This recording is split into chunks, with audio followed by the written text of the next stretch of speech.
To buy Bitcoin on Trust Wallet, start by opening the app on your mobile device and logging into your account.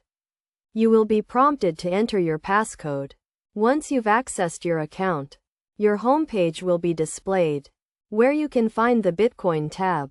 If you don't see it, tap on Add Tokens and toggle the Bitcoin option. Select the Bitcoin tab, then tap the Buy option in the top right corner of your screen.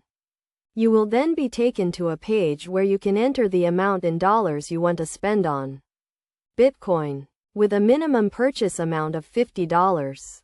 The payment method will depend on the amount you choose to buy, with amounts up to $50 using one method and amounts over $50, such as $500, using a different payment processor. For example, if you choose to buy $500 worth of Bitcoin, you will be directed to the respective payment processor's page.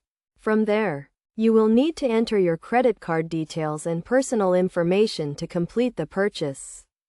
Once you've done this, you will have successfully bought Bitcoin through your Trust Wallet.